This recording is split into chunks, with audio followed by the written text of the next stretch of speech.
we've got a lot of interesting discussion to cover today. So let's jump right in.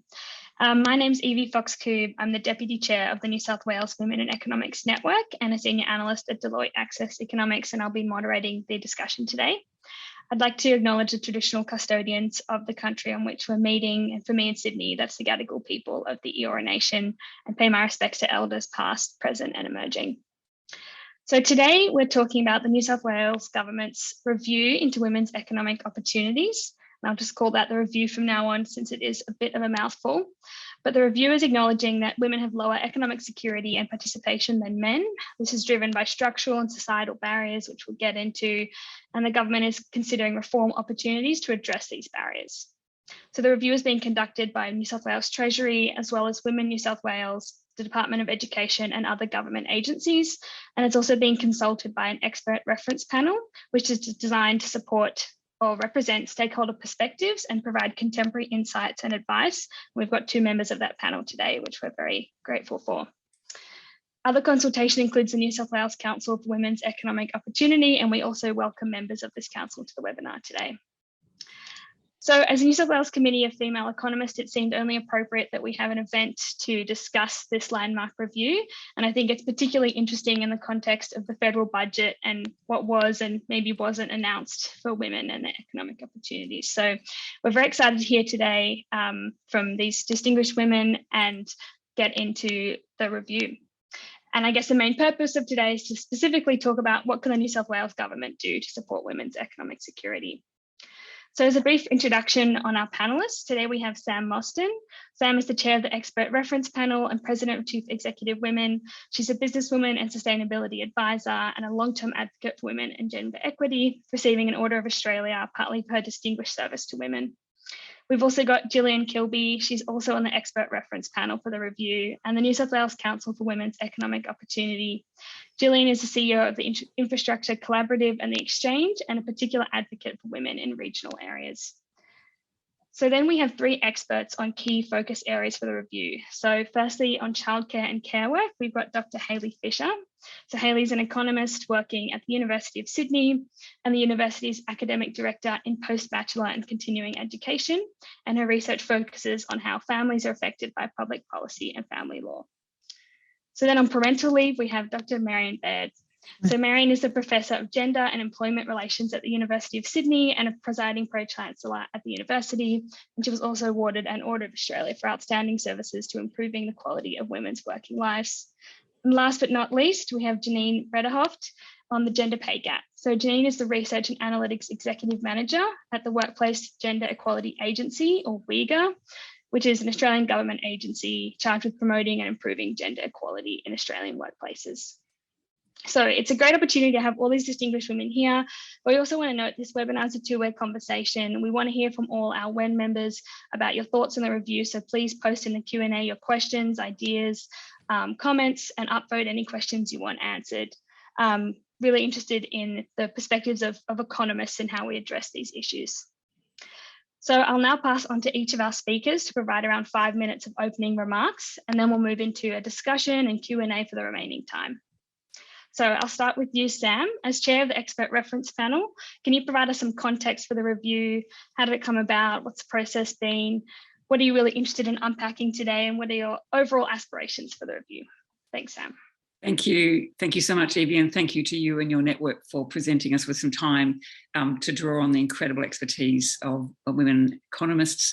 That's going to help us a lot with a lot of our deliberations and the effectiveness of our work. So thank you. I'm joining you also from Gadigal land here in Sydney, so I'll pay my respects to elders past and present. So Evie, it started with a treasurer who I believe started to feel the pressures of the economic pressures and then the social pressures and then just the illogical way in which women in the state had found themselves, not just through COVID, but in general as part of the economy. Matt Keane contacted me late last year.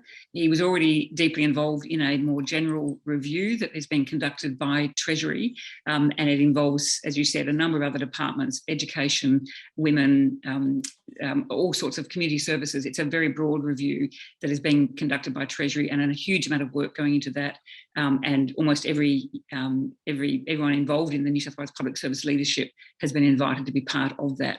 The panel itself was something that the Treasurer felt would be helpful in relation to a particular set of challenges for the state. And so he sought us to create a small panel. We're not really representative. We're very clear that we'd hoped to be more representative, but we don't have a First Nations representative, and we are just a very small panel. So we have worked very hard in the last couple of months to have a lot of consultations and a lot of engagement with women who represent First Nations women, culturally, religiously and linguistically diverse women. Yesterday, Gillian chaired a consultation with regional women of New South Wales, and we've continued to make sure that we live by a credo that one of our members, Maha Abdo, the Chief Executive of Muslim Women Australia, said to us at the very beginning of our first meeting that we wanted our work to reflect the fact that all women across the state could be seen and heard, that we didn't just take a macro view and try to apply things generally. I think what's interesting about that suggestion to us and the Treasurer's interest in having the panel is, as we've seen in recent days with confusion around the unemployment figures for Australia, the big issue really is not that number, the 4% number. The real issue that we can talk about today, which I'd be very grateful to hear more from the Economist Network, is the underemployment numbers, and the extent to which those underemployment numbers are a feature of women's work, not just in the country, but particularly in New South Wales. So we've been focusing on the issue that the Treasurer has given us with the support of the Premier, which is to look at the barriers that prevent women entering, staying and re-entering the workforce and being able to thrive in the workforce, whatever that work might be. What prevents a woman having financial security in New South Wales over the course of her life and her life course more generally, that might prevent more and more women suffering from poverty as they age, and all of this to come together with recommendations to the Treasurer and other ministers to form a basis of the New South Wales budget for 2022 in June that would reflect the placing of women and women's economic participation and progress at the centre of the budget. So a big ask. We've taken the job very seriously. We're very grateful for the work that Treasury is doing. We're led by a very important team headed up by Jenny Merkley at Treasury, and we keep pushing and pushing. The team is already doing a huge amount of work in relation to the general review, and we keep coming back in to look at what are the things that this Treasurer with this budget could say to the New South Wales public would be the down payments on a systemic reform of the things that really do hold back women. Some of them are very complicated. You're going to hear later from other experts about just how complicated parental leave and childcare, early childhood care and education is, but we're not shying away from the leadership that the Treasurer has asked us to show and that he will show in saying what is the role of a state in providing provocation about that particular bulky piece of reform that's required. We're also looking at the state as an employer. New South Wales is the largest employer of people in the country, and we're also looking at the state as a procurer and a buyer of services. You may have already seen that the Treasurer has started to talk about and call out those companies and organisations that lack gender diversity on their boards and on their management teams. It's the start of a call to say, if you want to procure with the New South Wales government, the Treasurer may well now be looking at things that companies that want to do business with New South Wales will have to do to show that they get that these issues are not just for the government, but they're for the people who want to transact, and to show that they actually get why women's participation is so important. So it's a big task. I'd be really grateful today, if possible, for any feedback or anything after the meeting that would say, from an economist point of view, if there's something we're missing, whether it's the language, whether it's the economic data we could be drawing on, we want to make sure this is a very powerful moment for the Treasurer, and that this budget really does say something, it isn't just incremental, that nothing in this budget is inconsistent with the ambition about improving and increasing women's economic participation in the state. And I'd really like us to be able to show the Treasurer and the Premier that we could meet their ambition, that New South Wales, if it did this right, could be a preferred place to move to for women and families, if they really believe that these reforms were able to shift the dial on women's economic participation and progress. So I'll leave it at that, Evie, and really looking forward to the conversation. So thank you. Thank you so much, Sam. Such important context, and it's great to hear about the ambitions and strong perspectives of our Treasury. I'll now pass to Gillian. So if you'd like to provide any other context for the view and your role on the panel, and then what areas you're particularly interested in. And I know women in regional and rural areas is a particular interest area for you. So please go ahead, Gillian. Thanks so much, Evie, and welcome to everyone here today. I'm joining you from the land of the Awabakal people. I'm here in Newcastle, but on a daily basis, you could find me in Dubbo or Narrabri. I grew up on a farm north of Coonamble and am one of few people who've had the opportunity from Coonamble to go and study at Stanford University, holding a Masters of Business and a Masters of Public Policy. And I was so nervous coming here today to speak to this group of economists because I see economists as holding great power, the ability to study how resources and services are distributed across Australia and also demonstrate in a sense of cost versus benefit why we should redirect resources. And I represent regional, rural and remote Australia, which is often bucketed as the same place, that place over the mountains that we occasionally go through when we go to a winery.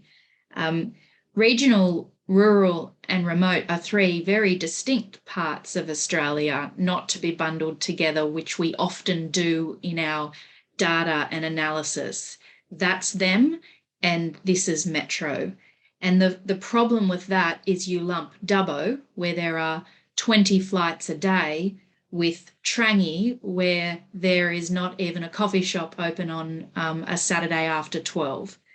And if we could increase the way we split the data, we'll start to see childcare deserts, and not just childcare deserts, long daycare deserts and family daycare deserts. I thought I might share a few anecdotes just in my 5 minutes rather than data, in the hope that you might be able to fill those data gaps. A young woman who moved to Dubbo or to a farm near Dubbo 3 years ago had an incredible job in Sydney doing work health and safety. She could have run herself as a contractor for about $150 an hour from the farm, but the tension with the farm business meant that someone had to pick up the kids from the bus and someone had to do Xero and payroll duties on the farm. And I would put that at about a $30 an hour job. And the tension in farming families that the woman pick up the slack in a role which means she is underemployed, it makes life really difficult for regional communities and for women's participation. During the drought, we all saw the emergence of Buy from the Bush, and we saw women play a role as the breadwinner in regional farming families. And this was a first, an uncomfortable first, but a first for which a lot of farming families were very grateful for. And I remember Grace Brennan speaking at the Regional Australia Institute conference, and she says, as the drought breaks, the worst thing is the tension women feel to return to the job of cooking meals. I'm actually getting a bit worked up because I was a girlfriend to a farmer on a farm once, and I had the same tension, and I ended up leaving and going to Stanford University. So I feel these women's pain that, do I keep running my online business or do I go back to the bus run and I am the person that they ring when they need a piece of machinery shifted on the farm and I run that vehicle out there night or day? Another example I'll give is my mother, who's incredibly well educated, took on the role as caring for an aged parent. And as soon as that role finished, she ended up on the board of New South Wales Farmers doing the company directors course. Now, participation isn't always about being in a paid role, such as being on the board of New South Wales Farmers. Participation can be caring for a parent or a child, but there should be choice. She should have the choice as to whether she cares for that aged parent or continues in the workforce. And right now in regional areas, we don't have the structures in place for that care to exist. The last example was one of the speakers yesterday was from Bourke.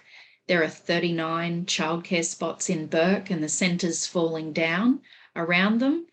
and there are no pathways to funding for that.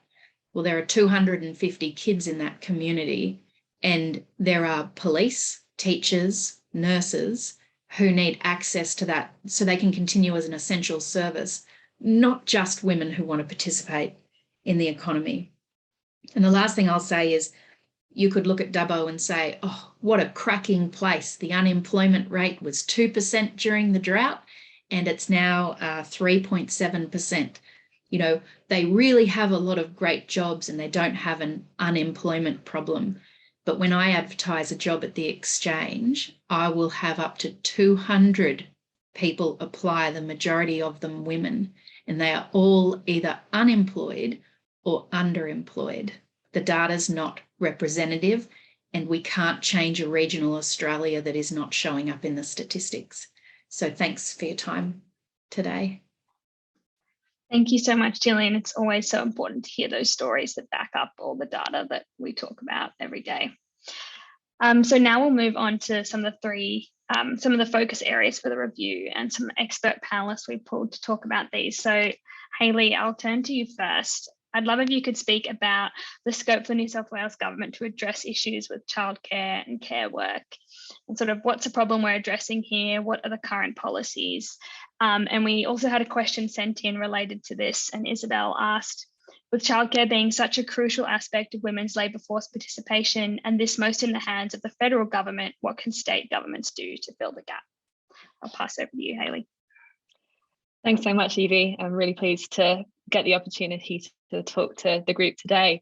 I'm also in Sydney, so I'm on Gadigal land, and acknowledge elders past, present and emerging.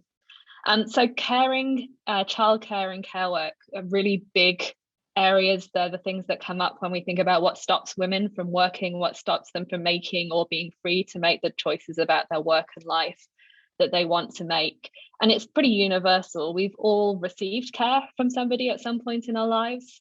And almost all of us either have or will care for somebody at some point.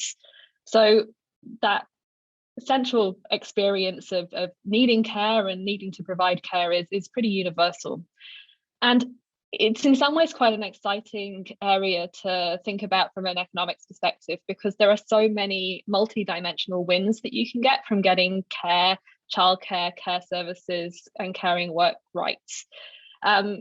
It's highly gendered. Women are more likely to be providing care, they're more likely to work in caring industries.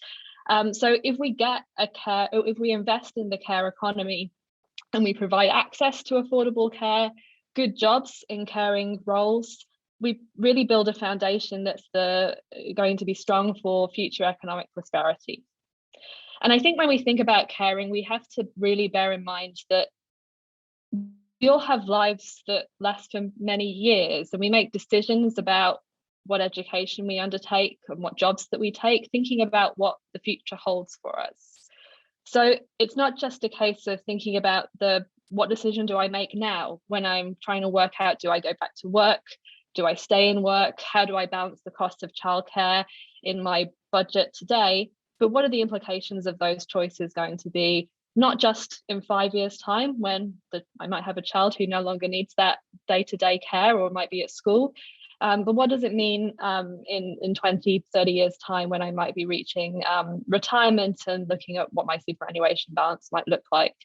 So the provision or access and affordability of care is crucial across the life course and is not something that we can just look at in a snapshots kind of way. Now, I think our minds often go straight to childcare when we think about care work, but and the need for care. But there's a lot more caring that goes on. We have to care for children, we care for people with disabilities, we care for older people, and it's quite common for many of us to have responsibilities for our spouse or partner, perhaps for our parent and for our children. When we think about people with disabilities and older people, we've got some good data for Australia as a whole and for New South Wales. The ABS Survey of Disability, Ageing and Carers allows us to track who is doing care work and who has caring responsibilities over time.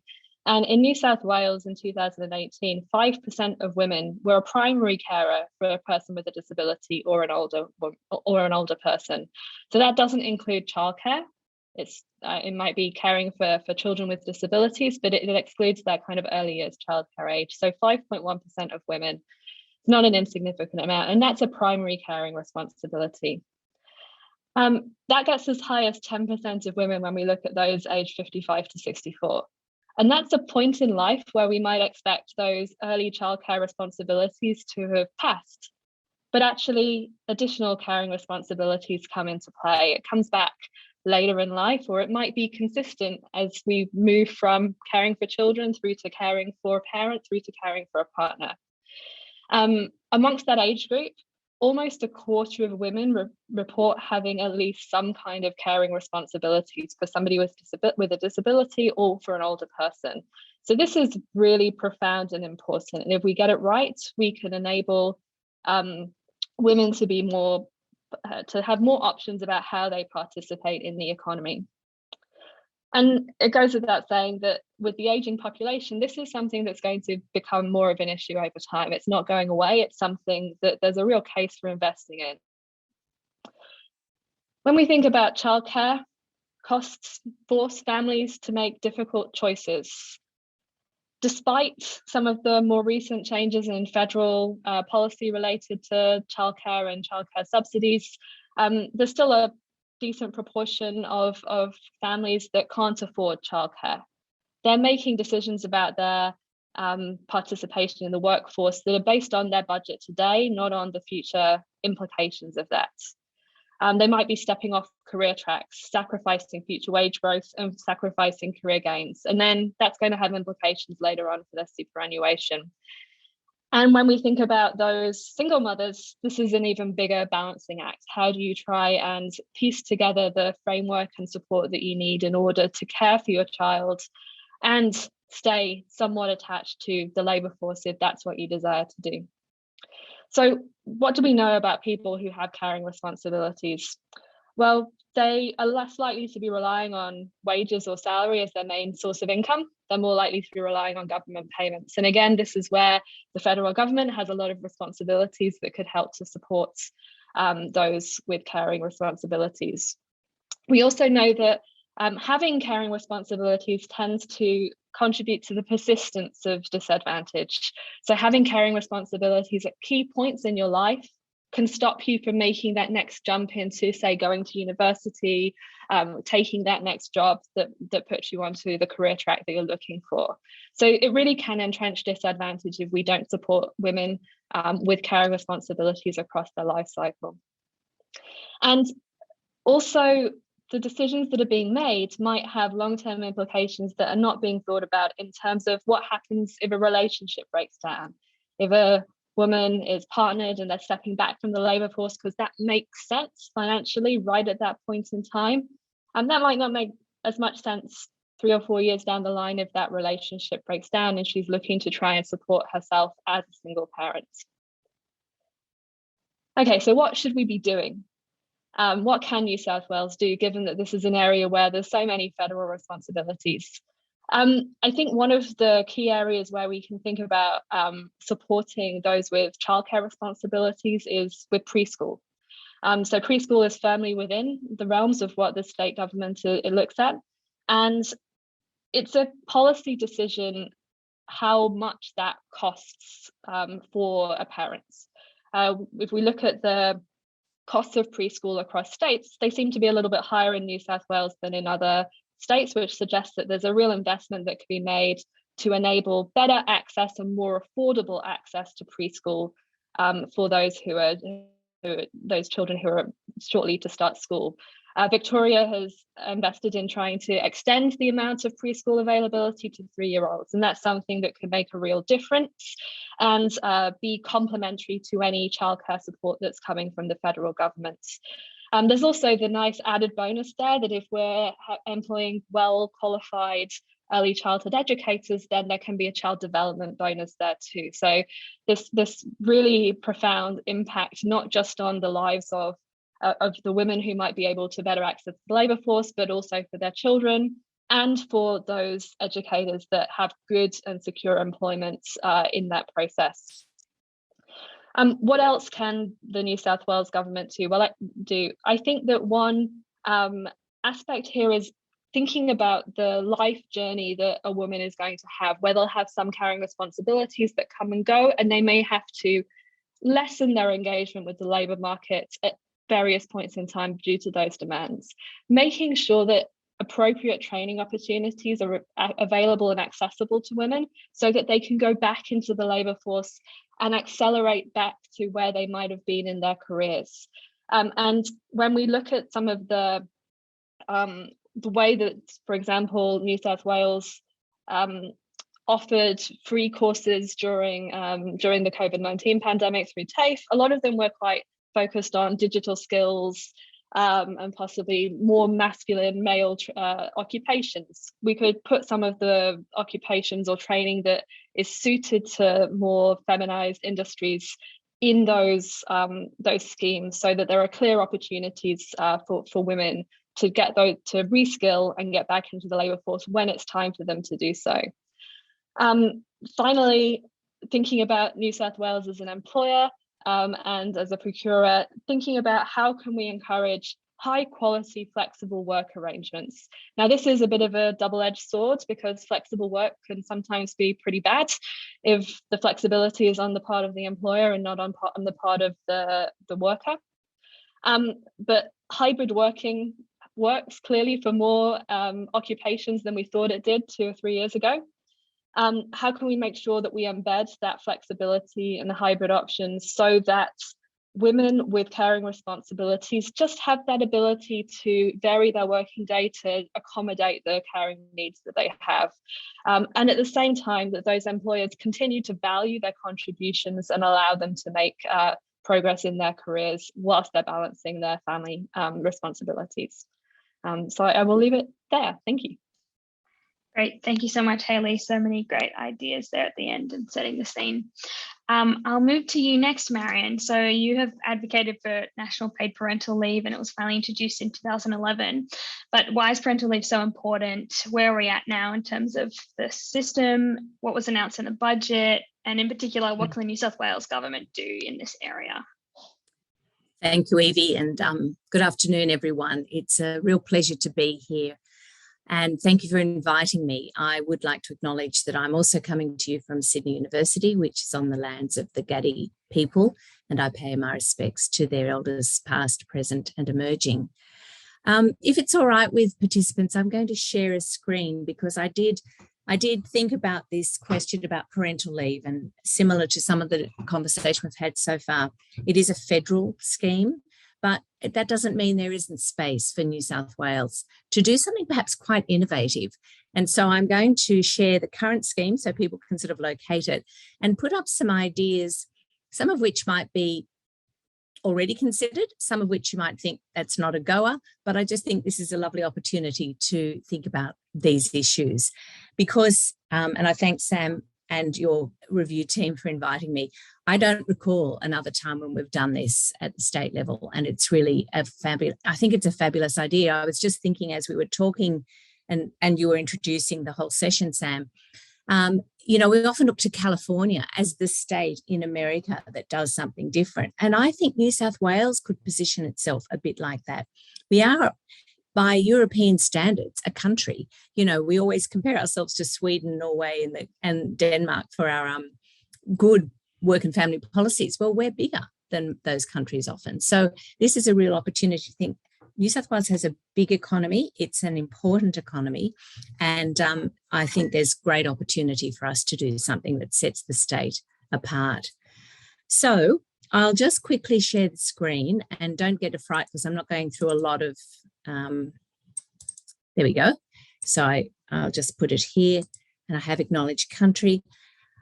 There was another point I wanted to make. It's quite an interesting one for economists to dwell on. It's the intersection of fertility rates and participation rates. And one of the issues about childcare will be that we will have fewer children to look after in the future because fertility rates are quite low. They're coming down to 1.6 or 7. They're the lowest they have been ever recorded in New South Wales. And you can see they're tracking very similarly to Australia. So this is going to be an issue for all of us. Now, most governments around the world are struggling with this issue of how do we encourage, entice women, enable women to have more babies. And, you know, years ago, I think it was Liz Broderick as well as Prue Goward, it might have been Prue, that said women in Australia had gone on a baby strike. That was one of the catalysts for introducing the paid parental leave scheme. But just keep that in mind, because the other issue that Hayley has just mentioned, which I think is critical, is that our population is aging. So we have this dependency ratio increasing, where we've got more older people, fewer babies, and fewer people in the labour market paying taxes. So it does create an economic tension. Female and male participation rates. Here in this diagram, you can see there's actually quite a gap in New South Wales between male participation rates and female. Economists would probably know that it's actually the employment rate that I didn't put up today that is even more important. They tend to track a bit lower than participation rates. And the other thing this graph doesn't show is that these rates, and if we put up employment rates, it'd be the same, don't show part-time work or underuse of women's capacity. And in Australia, for 40, now almost 50 years since we've been gathering the data, women in Australia have virtually not changed their full-time participation rates. So the big increase in women's entry into the labour market has been through non-full-time work avenues, part-time work.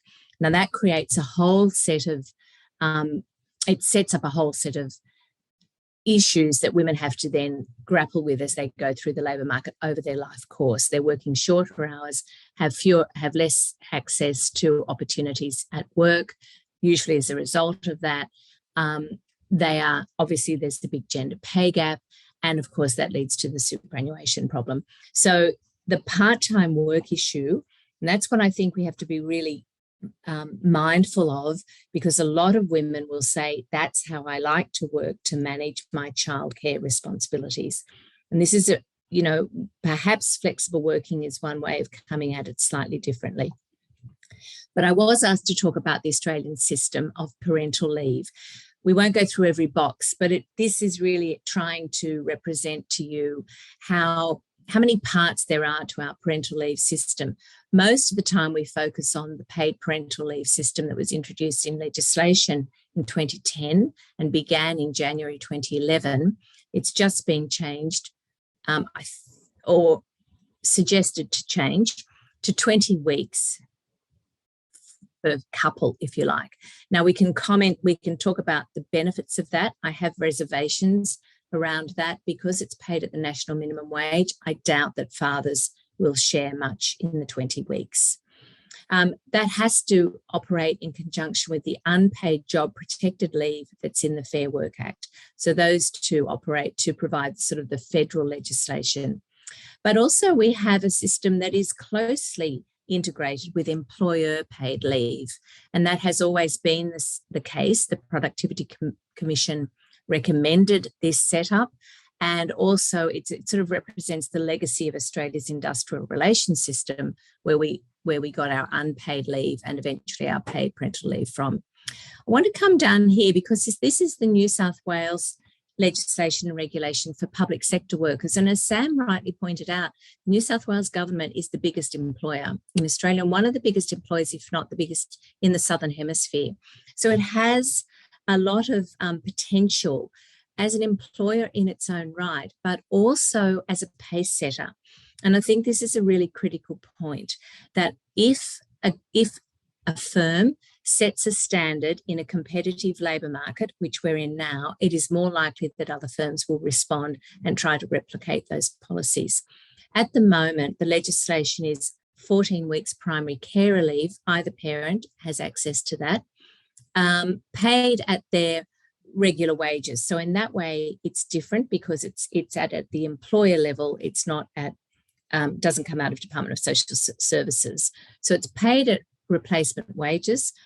I haven't seen the data, and here's a plea for data from the Treasurer. Let's track who is using these policies that currently exist.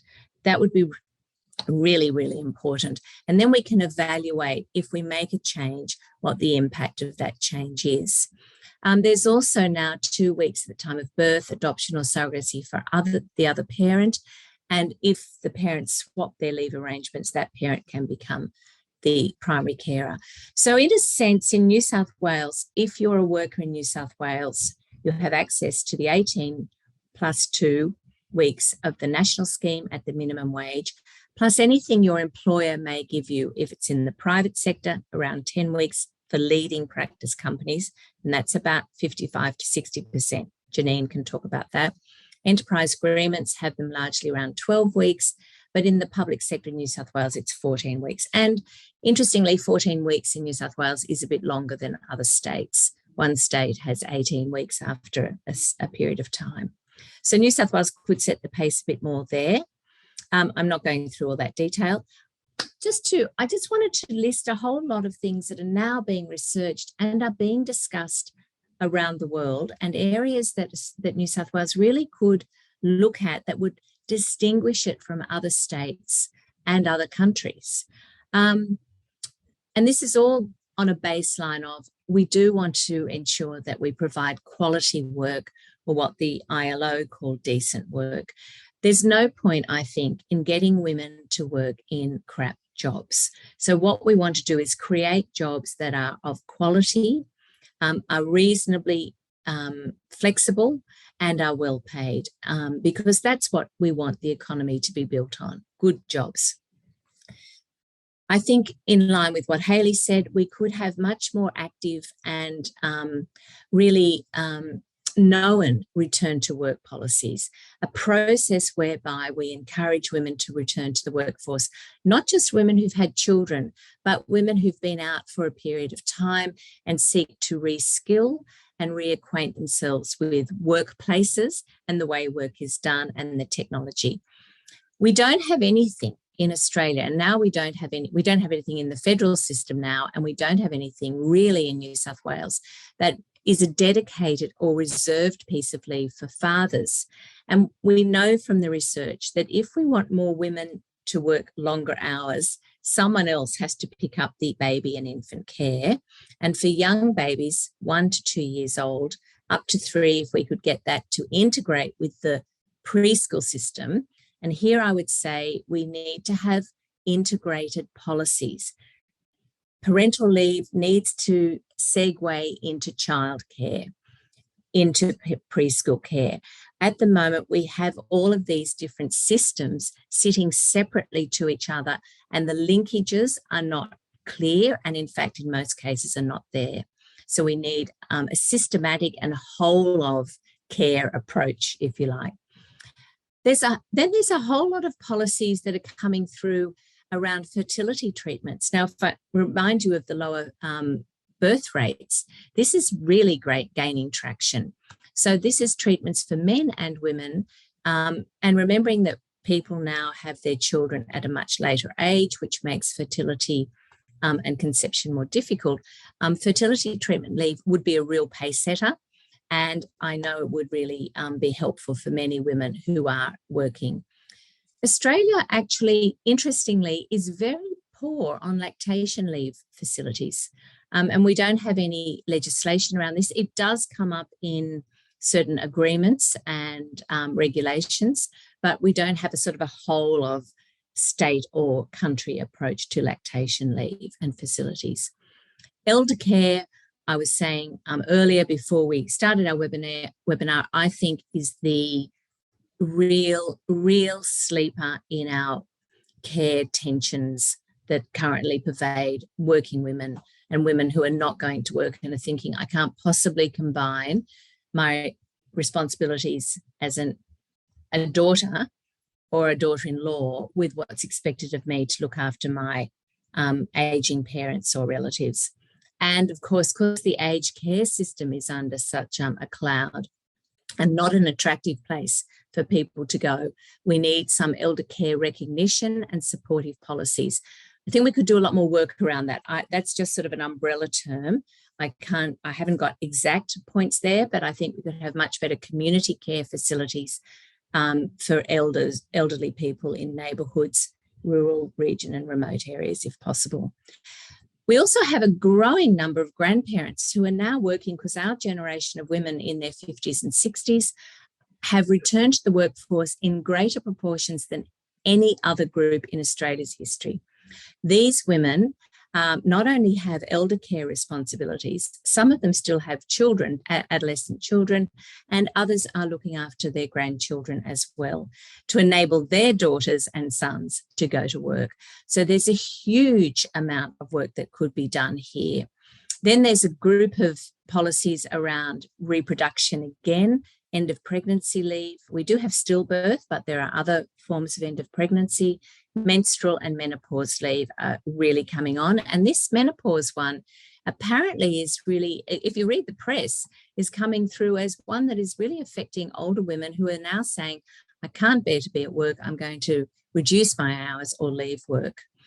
Then, of course, we run into the other policies that are critical, childcare. Hayley's covered much of that, but I would emphasise we need childcare that's either around the clock or meets shift worker needs. We need good day care for children. We need out-of-hours school care, and we need vacation care. There's a whole bundle of care that the state government could really intervene in. And then flex and working from home. I think this is a really interesting area. COVID has really shifted the dial, as we know. It's also one we need to watch, because the implications of working from home constantly for women may not be positive on their career prospects over the longer term. So it's also an area I think we need to look out for. And in all the research, internationally and in Australia, it's commute times that women say is why they prefer to work from home. Because what women are doing is finding jobs. Prior to COVID, we knew that women's labour market geographies were smaller than men's. So women would look for work closer to home than men would because of the need to pick up children or be available during the day for other things. With working from home, those women potentially are at home now, which is a positive and abolishes the commute times. So commute times and commute expenses are a really important consideration in getting women back to work. I'll leave it there for now, Evie, and hopefully have triggered a few thoughts. And I'm really looking forward to discussion and comments from participants. Thank you. Great. Thank you so much, Marion. Yeah, so much to dig into there. Hopefully we can get into that a bit later. So finally, Janine, can you please talk about the gender pay gap? Where are we at with that? How does it intersect with casual or insecure work? And what policies are currently in place in New South Wales? How can we do better? Thank you. Thank you so much for having me as well. I too joined from the Gadigal land and pay my respects to the elders past and emerging. WGA, the Workplace Gender Equality Agency, just briefly for everyone on the chat, we are a federal statutory agency, and we're charged with promoting and improving gender equality in Australia. And we do that by collecting, we're a regulator, we collect data from private business currently with 100 or more employees, and we publish that regularly. So on an annual basis. So the gender pay gap currently, and for those of you, just a reminder, the gender pay gap is the difference between what women and men earn and expressed as a percentage of man's earnings. And really what it is a measure of the overall position of women in the workplace. And as we've heard from all the people before me, this is really expressed in the data as well, as we look at the full-time gender pay gap calculated by the ABS, which is currently standing at 13.8%. And when we look at the full-time equivalent that we calculate, that is covering only the private sector, but includes full-time equivalent amounts of part-time and casual employees, we're looking at 22.8%, and that's full-time remuneration, includes bonuses and other discretionary pay. So it's a big gap in earnings here that we have. For New South Wales, the ABS data shows it's a bit lower than the national trend. And for our own data, I've just chatted with my team because we have actually for the first time collected more granular data on workplaces. And we can see that the gender pay gap in New South Wales is around 22.6 in our data. But if I have a look at the heat map, and it'll be interesting to Gillian, actually the gender pay gap in rural areas, or as you have made that wonderful distinction, regional, rural and remote, and I don't know how to classify that perfectly yet, but it looks like it's actually higher than in metropolitan Sydney areas, which is very interesting and can help us, I guess, more in future. So I guess what I wanted to say is, while we've seen a decline in the gender pay gap over the last 5 to 6 years, the rate is so slow. It's like it's not even a percentage point a year, right? So how can we increase the change, and what can we do to increase the change? And a lot of people before me have already spoken about a lot of the sort of policy areas that relate to childcare, family, and also some of them that relate to segregation. So what I'll do is I'll just focus on also what government can do in terms of for us as well. So the federal government just reviewed the Gender Equality Act, and some of the recommendations are that that the legislation will be changed to publish gender pay gaps, organizational-wide gender pay gaps. And I think this is a great opportunity for really driving accountability within organizations, that to have published gender pay gaps, similar to the UK, we can help women and men and you know, wherever they live, to be better negotiate their pay, make organizations accountable for really conducting a pay gap analysis and take action following that pay gap analysis. So that's hopefully an important step in future for us. Another recommendation was also public sector reports should report, particularly federal public sector, to the agency. The legislation will include federal public sector to report in the near future, hopefully for the first time on a mandatory basis in 2024.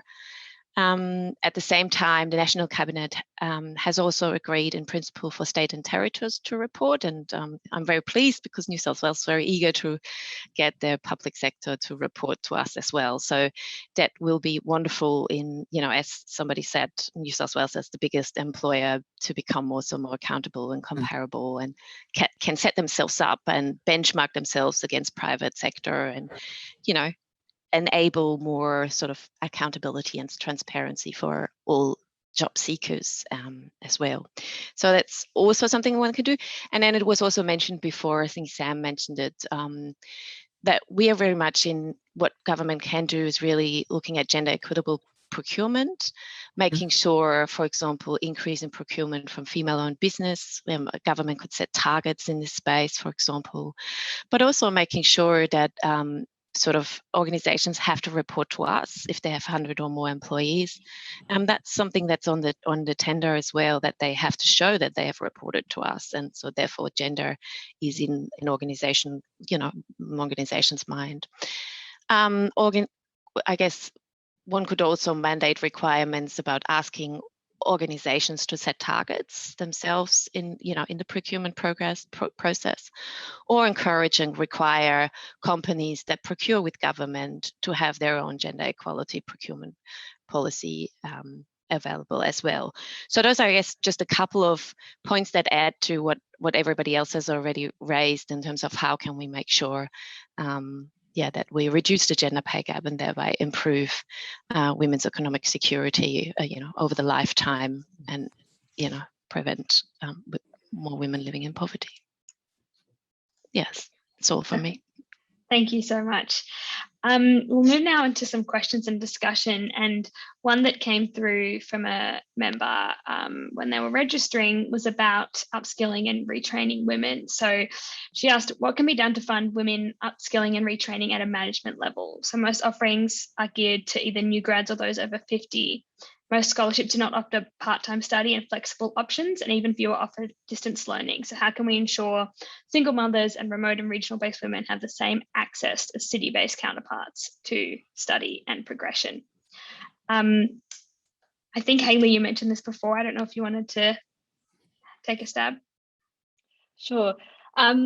So I think that there is a move across educational institutions, certainly, to be more accessible to those who need to fit their study around their lives rather than making their lives all about study. So I think there are moves in that direction, and if anything, the COVID experience has helped get there. I think this is an area where, as I suggested earlier, the New South Wales government could make a deliberate investment and possibly partner with either universities or other tertiary providers to develop specific courses that are going to be designed for those women who are looking to make that kind of reskilling or upskilling investment in themselves. And I think that would be really helpful. Make sure that it's a tailored course that's not just accessible but is appropriate as well.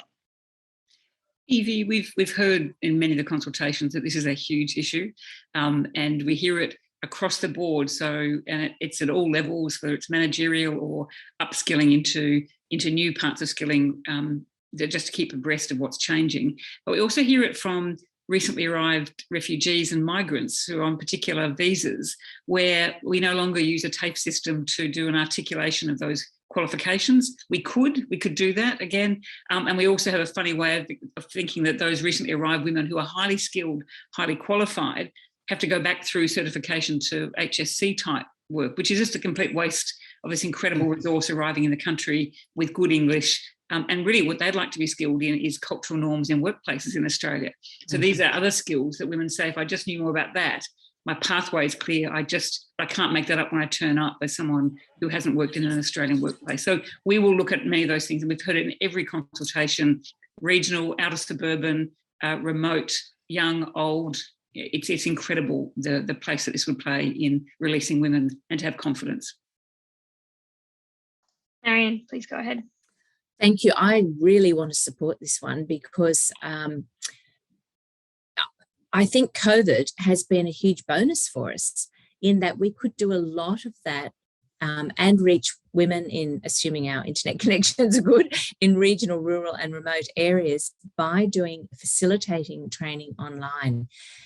We're all, we've spent 2 years in universities teaching via Zoom or Teams or whatever mechanism we had to use. And it's actually, it can be done, and it can be done quite well. So I do think this is something we could really invest in. We used to have, a lot of this is reinventing or going back to what we used to do. We used to have a very good public sector training program. Now, because the public sector is such a big employer, they do play a role in training. And they could play a greater role, I think.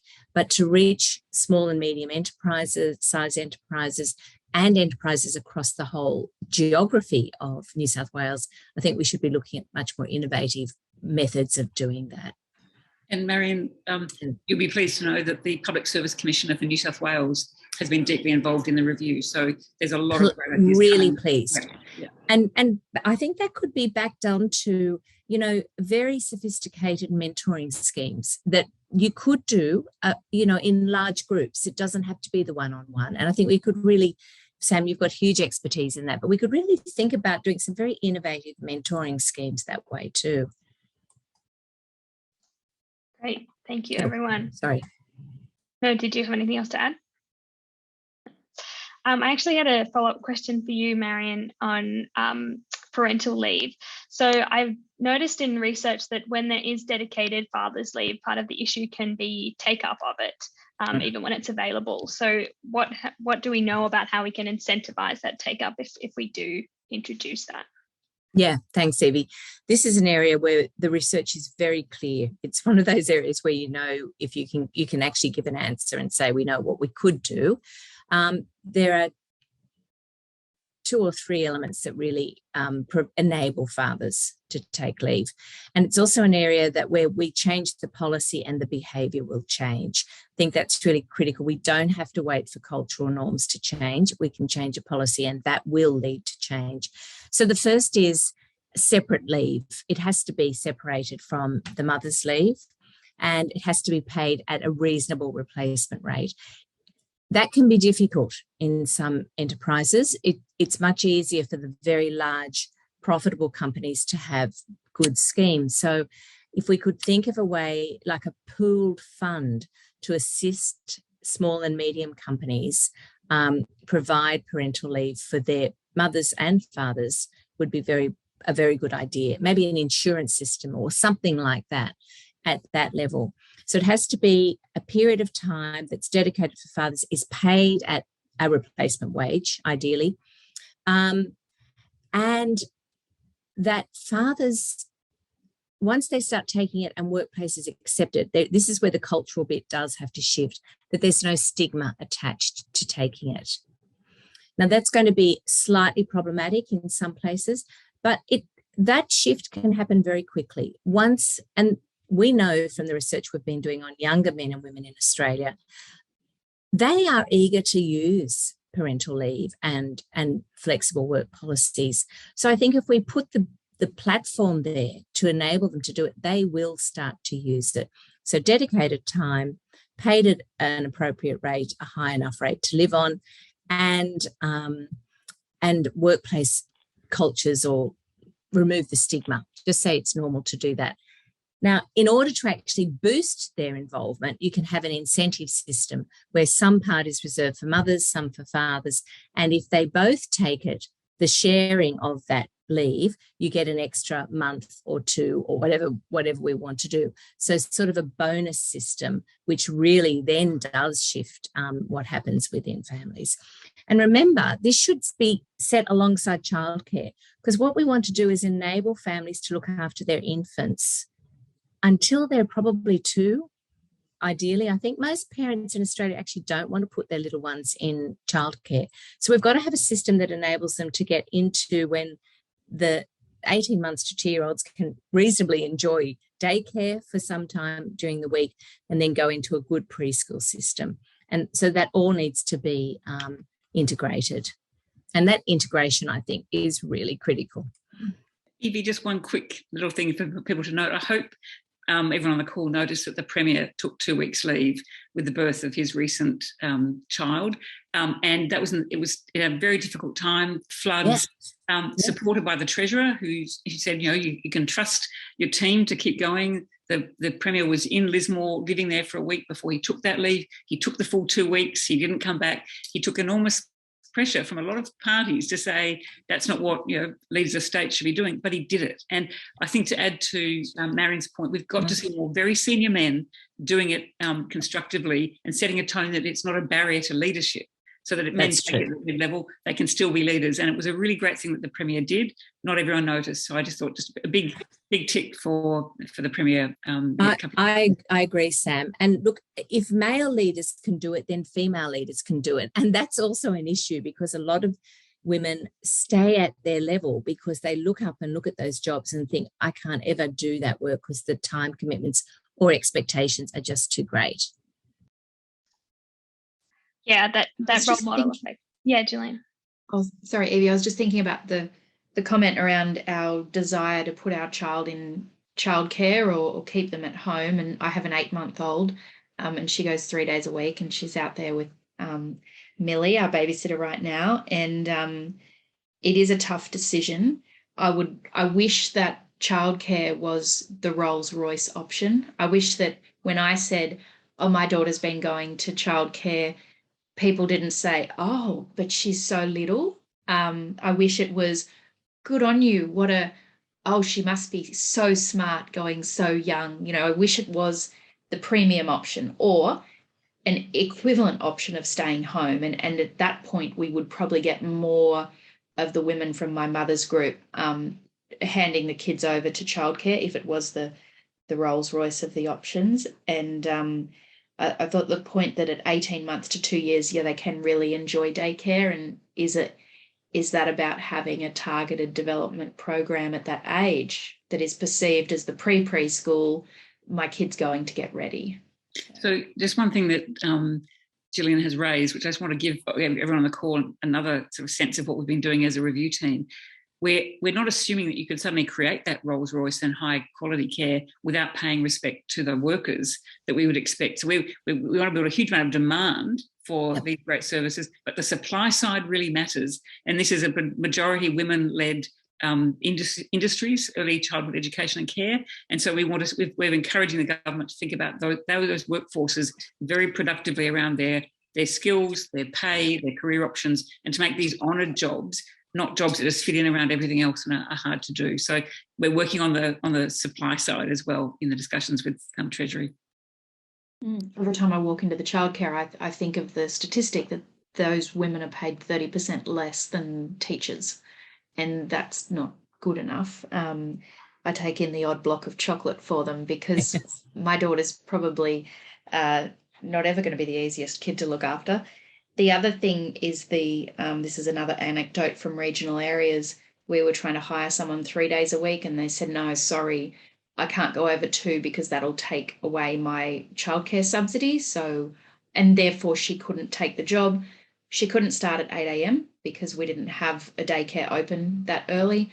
And finally, when we did say, well, what if we adopted the job to be 9 a.m. start? And what if we only did 2 days a week? She then said, I just couldn't trust my daughter in that care. So she actually walked herself out of the job with every time we tried to meet her. Yeah, that's a really tricky one, isn't it? But actually, the other point you make is one we're finding in some research we're doing on workers with disability and older workers and workers who are usually disadvantaged in the labour market.